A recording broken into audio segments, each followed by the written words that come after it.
Hello everyone, how are you? I hope you all are fine. आज हम लोग national institute of open schooling का secondary course psychology का module 3 human development lesson 9 nature and determinants of development का बचा हुआ part आज हम लोग कवर अप करने का कोशिश करते हैं। तो चलिए शुरू करते हैं। Hello dear learners of NIOS. Now we are going to study section 9.4 which is influences on development. हम लोग development के influences को देखेंगे. It is important to understand the factors that determine the course of development. Each one of us is a product of genetic factors and environmental influences. The roles of maturation and learning has already been described briefly in an earlier section. Let us now look at the contributions of heredity and environment in some detail. तो ये हमारे important है कि हम लोग समझे उस factors को जो डिटरमाइन करता है कोर्स ऑफ डेवलपमेंट को। हम लोग में से जितने भी हैं सब प्रोडक्ट किसके हैं? जेनेटिक फैक्टर्स और इन्वायरमेंटल इन्फ्लुएंसेस से। ये जो रोल ऑफ मैचुरेशन और जो लर्निंग है हम लोगों ने इसके बारे में ब्रीफली अर्लियर सेक्शन में पहले ही डिस्क्राइब कर लिया है। चलिए हम लोग उस कंट्रीब्यूशन को देखेंगे जो कि हेरिडिटी और इन्वायरमेंटल है और उसको हम लोग डिटेल से पढ़ेंगे। Genetic influences. At the time of conception, the ovum of the mother and the sperm cell of the father unite to form a new cell. The small particles in the nucleus of the cell are called chromosomes. The chromosomes exist in pairs. The human cell has 46 chromosomes arranged in 23 pairs. One member from each pair comes from the mother and the other one from the father. Chromosomes store and transmit genetic information. The genes, which are the actual trait carriers, are found in very large numbers in each chromosome. The fertilized zygote brings together various combinations of chromosomes. In this way, different genes are transferred from each child of the same set of parents. Due to this reason, each child bears greater similarity to his or her blood relatives than to anyone else. At the same time, there are also many differences amongst blood relatives. So basically हम लोग genetic influences के बारे में पढ़ेंगे जो कि हम लोग ये जो पैराग्राफ है वो टोटली बेस्ड है हमारे बायोलॉजी पे। और चलिए हम लोग इसको एक्सप्लेन करते हैं कि ये जेनेटिक इन्फ्लुएंसेस है क्या। कॉन्सेप्शन के टाइम में क्या होता है कि जो माँ होती है उनका जो ऑव्यूम और जो पिताजी होते हैं उनका स्पर्म सेल यूनाइट करके एक न्यू सेल का फॉर्मेशन करता है। ठीक है, ये जो स्मॉल पार्टिकल्स है न्यूक्लियस में जिसको जो सेल में होता है उसको हम लोग बोलेंगे क्या? क्रोमोसोम्स। न्यूक्लियस के सेल के न्यूक्लियस में जो स्मॉल पार्टिकल्स होता है उसको क्या बोलेंगे? क्रोमोसोम्स। ये जो क्रोमोसोम्स है वो पेयर्स में होते हैं, मीन्स ये अकेले नहीं होते, ये पेयर्स में होते हैं। ह्यूमन सेल्स में 46 क्रोमोसोम्स पाए जाते हैं। कितने क्रोमोसोम्स? 46 क्रोमोसोम्स। और इसको ऐसे भी बोल सकते हैं कि ये 23 पेयर्स में होते हैं, means 23 plus 23 is equals to 46। तो हम लोग इसको आइदर 46 क्रोमोसोम्स या फिर 23 पेयर्स ऑफ क्रोमोसोम्स बोल सकते हैं। जो हमारा ये क्रोमोसोम है वो हर एक जो पेयर है, एक पेयर माँ से आया, एक पेयर पिताजी से आया, मीन्स 23 जो क्रोमोसोम्स है वो माँ से मिला, 23 क्रोमोसोम्स पिताजी से मिला, तो बन गया कितना? 46 क्रोमोसोम्स और सिंपली 23 पेयर्स। ठीक है, ये जो क्रोमोसोम्स है वो स्टोर करता है और ट्रांसमिट करता है किसको? जेनेटिक इंफॉर्मेशन को। ये जो जीन्स है वो एक्चुअल ट्रेट कैरियर्स होते हैं, मीन्स वही क्वालिटी को कैरी करते हैं हमारे माता पिता से हमारे बॉडी में। और ये बहुत ही लार्ज नंबर में पाए जाते हैं हर एक क्रोमोसोम में। मीन्स हमारे पास कितने क्रोमोसोम है? 23 पेयर्स ऑफ क्रोमोसोम। और ये जो पेयर्स ऑफ क्रोमोसोम है, हर एक पेयर ऑफ क्रोमोसोम में बहुत ही लार्ज नंबर में क्या पाया जाता है? जीन्स पाया जाता है। And these genes are the actual trait carriers. यही क्या करते हैं? ट्रेट को कैरी करते हैं। ये जो फर्टिलाइज जाइगोट होता है वो एक साथ आके बहुत सारा कॉम्बिनेशन करता है क्रोमोसोम्स का, और इस वे में जो डिफरेंट जीन्स होता है वो ट्रांसफर होता है बच्चों में से सेम से जो पेरेंट्स दिए सेम सेट वो बच्चों में जाता है। ठीक है, इसी वजह से जो हर एक बच्चा होता है उसमें ग्रेटर सिमिलैरिटी होता है उसके खुद के ब्लड रिलेटिव्स में। अगर हम लोग दूसरे से मैच करेंगे, दो फैमिली को कंपेयर करेंगे, तो देखेंगे कि जो एक फैमिली है, ए फैमिली और बी फैमिली, ठीक है, तो हम लोग इन दोनों फैमिली को, इन दोनों में कोई रिलेशन नहीं है, मीन्स ये दोनों अलग अलग है। अगर हम लोग दोनों में कंपैरिजन करें, अ, तो हम लोग देखेंगे कि जो बच्चे हैं वो ए फैमिली के अपने पेरेंट्स के जैसा उनका कुछ ना कुछ मिल रहा है, मीन्स बहुत सारे सिमिलरिटीज है। वैसे जो बी फैमिली है उनका भी सेम ही कंडीशन है, बट अगर हम लोग ए और बी को कंपेयर करेंगे तो उनमें हम लोगों को वैसा सिमिलरिटी देखने को नहीं मिलेगा, because they are not blood relatives. Okay, same time में हम लोग वहाँ पे क्या देखते हैं कि कभी कभी जो ब्लड, कभी कभी नहीं, मोस्ट ऑफ टाइम ये जो ब्लड रिलेटिव्स होते हैं उनमें भी डिफरेंसेस देखने को मिल जाता है।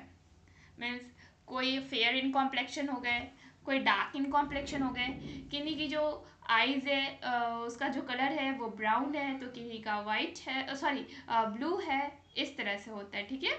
मीन्स हम लोग देख रहे हैं कि किस प्रकार से डिफरेंसेस हो रहा है।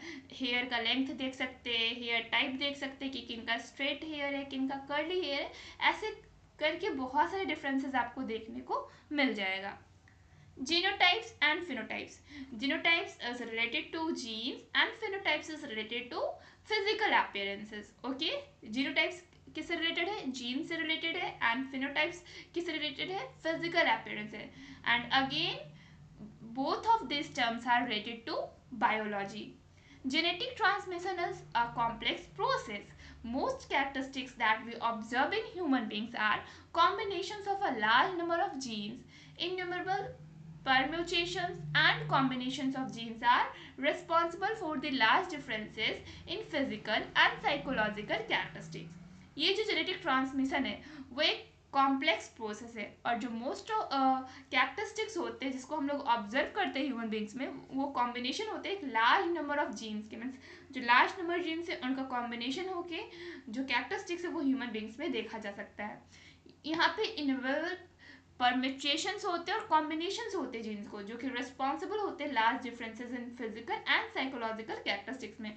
जो बच्चे हैं उनमें डिफरेंसेस होगा, मीन्स माता पिता से वो कुछ हद तक सिमिलर दिखेंगे, लेकिन उनमें फिजिकल अपीयरेंस जो होगा वो डिफरेंस होगा। हो सकता है कि अगर पिताजी फैट है तो जो बच्चा है वो थिन भी हो सकता है, या फिर हो सकता है जो पिताजी का हाइट जो है वो थोड़ा कम है तो बच्चे का जो हाइट है वो ज़्यादा हो सकता है। मीन्स ये जो फिजिकल अपीयरेंस है उसमें डिफरेंसेस हो सकता है, और साइकोलॉजिकल कैरेक्टरिस्टिक्स भी डिफरेंस हो सकते हैं।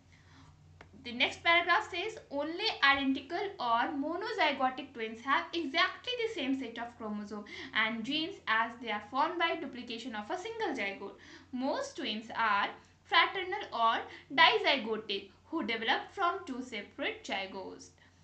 These fraternal twins may resemble each other like brother and sister, but they will also be different from one another in many ways. जो सिर्फ आइडेंटिकल या फिर जो मोनोजाइगोटिक ट्विंस होते हैं, ट्विंस मीन्स क्या, दो, मीन्स हम लोग जिनको बोलते हैं जुड़वा, ठीक है, वो exactly same set of chromosome से बनेंगे तभी हम लोग उनको देखेंगे कि वो सेम है। और उनका जो जीन्स है उनमें फॉर्मेशन कैसे होता है जिनका, वो सिंगल जाइगोट को डुप्लीकेट करते हैं, मीन्स उनका डुप्लीकेशन होता है वहाँ पे। जो ज़्यादातर जो जुड़वा होते हैं, जो ज़्यादातर ट्विंस होते हैं वो एक फ्रैटर्नल और डाइजाइगोटिक होते हैं, जो कि डेवलप करते हैं दो अलग अलग जाइगोट्स को। ये जो फ्रैटर्नल ट्विंस है वो भाई बहन हो सकते हैं, लेकिन ये जुड़वा होने के बावजूद एक दूसरे ये ट्विंस होने के बावजूद क्या करते हैं, इनमें बहुत सारे डिफरेंसेस देखने को मिल सकता है हम लोगों को। Here is the figure which shows differences between monozygotic and dizygotic twins. ये जो फिगर है वो क्या दिखा रहा है कि जो मोनोजाइगोटिक ट्विंस है और जो डाइजाइगोटिक ट्विंस है उसमें क्या डिफरेंसेस है, ठीक है। Genes can be dominant or recessive. It is a known factor that there is more color blindness or lack of sensitivity to certain colors among males than females. A grandmother and mother can transmit this condition to the male child without being blind themselves. This is because in the male this disorder is dominant, where in female it is recessive. The genes form pairs if both genes in a pair are dominant. The individual will display the specific trait. Example, color blindness. If one gene is dominant and the other recessive, the dominant will prevail. This recessive gene will be passed on and may show up in a later generation. Again, these all are the topic from bio and these all are the very important, so listen carefully. जो jeans होते हैं वो दो types के होते हैं, एक dominant होते हैं और दूसरा रिसेसिव. डोमिनेंट मतलब स्ट्रॉन्गर जीन्स और रिसेसिव मतलब वीकर जीन्स. ठीक है, एक ताकतवर वाला जीन्स होता है और एक थोड़ा कमज़ोर होता है, और ये एक नोन फैक्ट है. ठीक है, हम लोग यहाँ पे कलर ब्लाइंडनेस अभी सुन रहे हैं. ठीक है, ये जो कलर ब्लाइंडनेस है वो एक डिजीज का नाम है जिसमें जो मेल्स होते हैं ना, ज़्यादातर मेल्स में ये बीमारी पाई जाती है. पता नहीं है, शायद रेयर केस में फीमेल्स में ये बीमारी पाई जा सकती है, बट ये ज़्यादातर ये क्या पाया जाता है, निश्चित है कि मेल्स में होता है. ठीक है, ये बीमारी मेल्स में ही देखा जाता है कि उनको ये बीमारी में क्या होता है कि उनके पास सेंसिटिविटी नहीं रहता है, वो कुछ कलर्स को डिफरेंस नहीं कर पाते कि ये कौन सा कलर है. ठीक है, ये ग्रैंड मदर जो है और जो मदर है, दादी माँ और जो माँ है, वो इस कंडीशन को ट्रांसमिट कर सकती है मेल चाइल्ड में. खुद वो उससे इफेक्ट नहीं होंगी. देखिए मैंने क्या बोला, ये फीमेल्स में नहीं होता है, मेल में होता है, वो खुद से उसमें इफेक्ट नहीं होती है. लेकिन ये जो ट्रेट है वो मेल चाइल्ड में मिलता है, और वो कलर ब्लाइंडनेस खुद से नहीं होती है, ये मेल चाइल्ड को मिलता है. ये क्यों ऐसा होता है कि मेल को ही मिल रहा है, फीमेल को क्यों नहीं हो रहा है? बिकॉज जो मेल होते हैं उनमें ये जो डिसऑर्डर होता है वो डोमिनेंट होता है, और फीमेल में बहुत ही कम पाया जाता है. बहुत ही रेयर केस में देखा जाएगा कि उनको कलर ब्लाइंडनेस की प्रॉब्लम हुई है, बहुत ही रेयर केस है. लेकिन मेल में अगर किसी मदर को या फिर ग्रैंड मदर को ये चीज़ इनमें से डिफेक्टिव जीन पास हुआ तो मेल को इससे इस बीमारी से वो ग्रसित जरूर होगा. ये जो जीन्स है वो पेयर्स में होता है, हम लोग पढ़ चुके हैं. ठीक है, जीन जो है वो पेयर्स फॉर्म करता है. ठीक है, अगर जो बोथ जीन्स होता है वो पेयर में डोमिनेंट है तो जो इंडिविजुअल है वो स्पेसिफिक ट्रेट को दिखाएगा, मीन्स उनका कलर ब्लाइंडनेस होना तय है. अगर एक जो जीन है वो डोमिनेंट है और जो दूसरा रिसेसिव है, मीन्स एक स्ट्रॉन्गर जीन और दूसरा कौन सा है, वीकर जीन्स, तो उसमें जो डोमिनेंट वाला है वो प्रिवेल करेगा, मीन्स वो अपना ताकत को तो शो करेगा. और जो रिसेसिव जीन है वो क्या होगा, एक जनरेशन से दूसरे जनरेशन में पास आउट हो जाएगा, दूसरे में चला हो जाएगा, और बाद में उसका जो भी कैरेक्टरिस्टिक है वो लेटर जनरेशन में जाके दिखाएगा कि हाँ ऐसा हो सकता है, मीन्स ऐसी बीमारियां हो सकती हैं. The dominant gene, therefore, is the one responsible for a particular trait to show up in a person. The characteristics which show up and are displayed, example, eye color, are called phenotypes. The recessive gene does not show up as a trait unless paired with another gene just like it. The characteristics that are carried genetically as recessive genes but are not displayed are called genotypes. जो dominant gene होता है वो responsible होता है एक particular trait के लिए. अगर आपका जो हेयर है उसका लेंथ लॉन्ग है तो क्यों लॉन्ग है, बिकॉज ऑफ वो डोमिनेंट जीन था. मीन्स हो सकता है कि आपकी दादी माँ या आपकी जो माँ है उनका हेयर लॉन्ग है, that's why your here is long. या फिर हम लोग देख सकते हैं कुछ और कैरेक्टरिस्टिक्स को, हाइट को देख सकते हैं, तो हाइट में भी सेम कंडीशन से अप्लाई होगा. यहाँ पे हम लोगों को बताया जा रहा है हमारे बुक से क्या, कि जो आई कलर हो गया, जो कैरेक्टरिस्टिक दिखाया जाता है मैच करता है बिकॉज ऑफ जीन. जो डोमिनेंट जीन है वो अपना कैरेक्टर्स को शो करता है, एंड इसी फिजिकल अपीयरेंस को हम लोग बोलेंगे फिनोटाइप्स. फिनोटाइप्स किसको बोलेंगे, phenotypes is just physical appearance, कि एक जो इंडिविजुअल है वो कैसा दिख रहा है, उसका फिजिकल अपीयरेंस कैसा है, उसी चीज़ को हम लोग बोलेंगे फिनोटाइप्स. जो रिसेसिव जीन्स होता है ना वो अपना कुछ ट्रेट को शो अप नहीं कर पाता because the genes are weak. पहले ही बोले कि जो रिसेसिव होता है वो वीक होता है, तो उसका कोई ट्रेट हम लोगों को नहीं दिखता है. कब तक नहीं दिखता है, जब तक वो अपने जैसे जीन के साथ पेयर ना हो जाए.